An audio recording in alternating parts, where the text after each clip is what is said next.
America பல ஆயிரம் மைல்கள் தூரம் சென்று ஈரான் மீது மிக கடுமையான தாக்குதல்களை நடத்தி கொண்டிருக்க, அமெரிக்க மண்ணில் இரத்தப்பழி தீர்க்கும் நடவடிக்கையில் இறங்கியுள்ளது ஈரான்.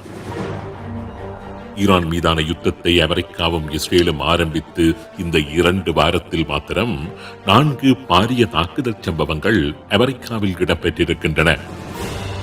அமெரிக்கா தொடுத்துள்ள யுத்தம் வெறுமனே ஈரானுடனும் மத்திய கிழக்குடனும் மாத்திரம் மட்டுப்பட்டு நின்றுவிடப் போவதில்லை என்கின்ற யதார்த்தத்தை உணர்த்துகின்ற சம்பவங்கள்.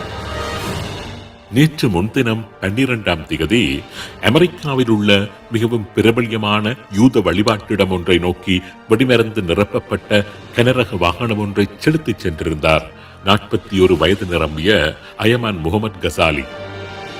டெம்பிள் இஸ்ரேல் என்ற அமெரிக்காவின் பிரபல்யமான அந்த யூத வழிபாட்டு ஸ்தலத்தில் அந்த நேரத்தில் 140 மாணவர்கள் இருந்திருக்கின்றார்கள்.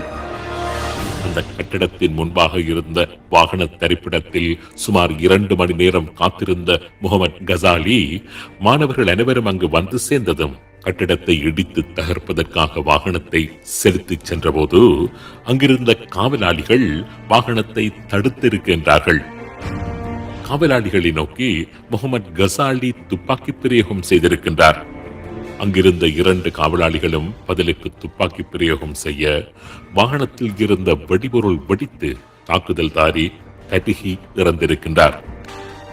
ஒரு பெரிய அனர்த்தம் மயிரிழையில் தடுக்கப்பட்டது. அந்த 2 காவலாளிகளின் துணிகரமான செயல் காரணமாக சுமார் 140 உயிர்கள் காப்பாற்றப்பட்டன.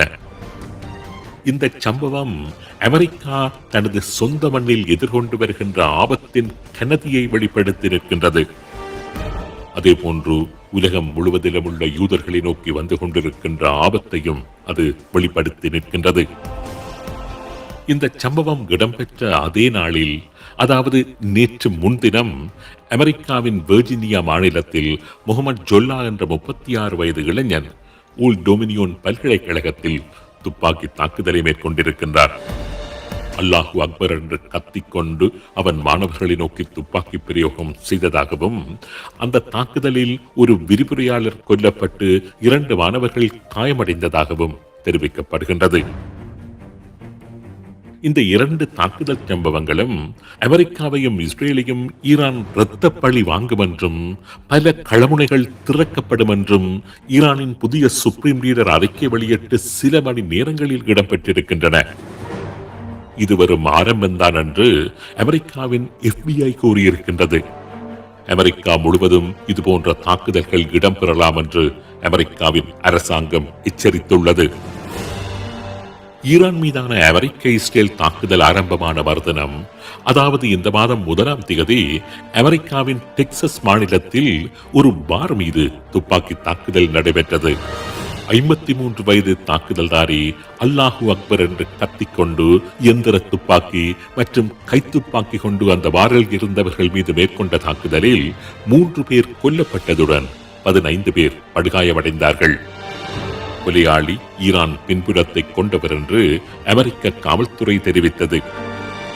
அடுத்த சம்பவம் அமெரிக்காவின் நியூயார்க் நகரத்தில் கடந்த 7ஆம் தேதி இடம்பெற்றது. இஸ்லாமியர்கள் நியூயார்க் நகரை ஆக்கிரமிப்பதற்கு எதிரான கண்டன கூட்டம் என்ற பெயரில் நடைபெற்றுக் கொண்டிருந்த கூட்டத்தில் கலந்து கொண்டவர்களை குறிவைத்து 2 வெவ்வேறு குண்டு தாக்குதல்கள் முன்னெடுக்கப்பட்டன.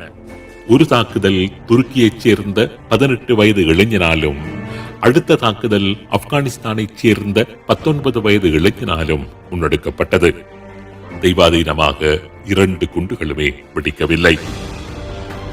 ஈரான் மீது அமெரிக்கா மேற்கொண்டு வருகின்ற யுத்தம் என்பது வெறுமனே ஈரானுடன் மாத்திரம் மட்டுப்பட்டு நிற்பதற்கு ஈரான் ஒருபோதும் அனுமதிக்கப் போவதில்லை என்பதையே இந்த சம்பவங்கள் வெளிப்படுத்தி நிற்கின்றன. ஈரான் என்பது கடந்த சில தசாப்த காலமாக வெறுமனே ஏவுகணைகளையும் ட்ரோன்களையும் மாத்திரம் உருவாக்கிக் கொண்டிருக்கவில்லை. கூடவே நூற்றுக்கணக்கில், ஆயிரக்கணக்கில் ஸ்லீப்பர் செல்களையும் உருவாக்கி மேற்குலக நகரங்களில் விதைத்துக் கொண்டுதான் இருக்கின்றது.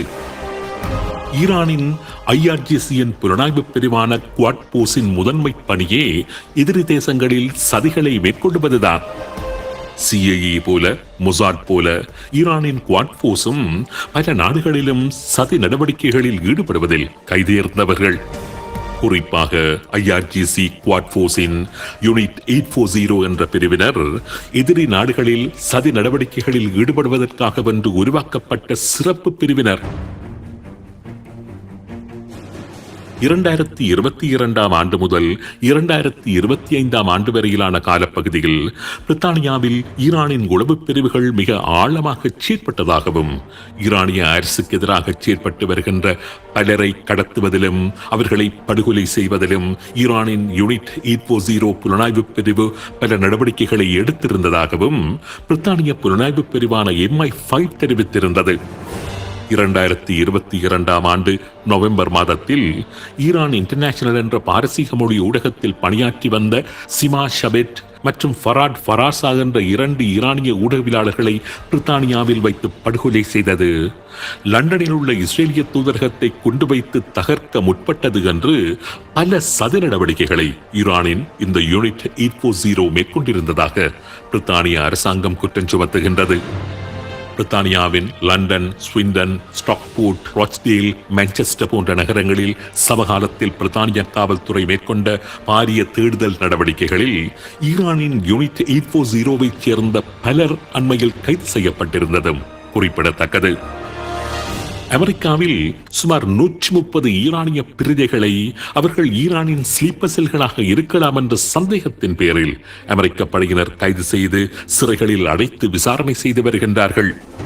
அமெரிக்காவின் 8 மாநிலங்களில் உள்ள 9 நகரங்களில் மேற்கொள்ளப்பட்ட தேடுதல் நடவடிக்கைகளிலேயே இவர்கள் கைது செய்யப்பட்டதாக கூறப்படுகின்றது. அமெரிக்காவின் ICE பாதுகாப்பு பிரிவின் தரவுகளின்படி 670 ஈரானிய பிரஜைகள் ஸ்லீப்பர் செல்களாக இருக்கலாம் என்ற சந்தேகத்தின் பேரில் இதுவரை கைது செய்யப்பட்டு சிறைகளில் அடைத்து வைக்கப்பட்டு விசாரிக்கப்பட்டு வருவதாக தெரிவிக்கப்படுகின்றது. ஆக ஆபத்து மேற்குலகில் உணரப்படுகின்றது. மேற்குலகை நோக்கி ஈரானினால் அனுப்பப்பட்ட ஆபத்துக்கள் தடுக்கப்பட்டு விட்டனவா, அல்லது மேற்குலக புலனாய்வு பிரிவினரின் கண்களில் படாமல் அந்த ஆபத்துக்கள் தொடர்ந்து இருந்து வருகின்றனவா என்கின்ற கேள்வியின் பின்னால் ஒரு விடயம் தெளிவாக தெரிகின்றது. அமெரிக்க ஈரான் முருகல் நிலை என்பது வெறுமனே வளைகுடா பகுதிகளுடன் மாத்திரம் மட்டுப்பட்டு நின்றுவிடப் போவதில்லை என்பது மாத்திரம் தெளிவாக தெரிகின்றது.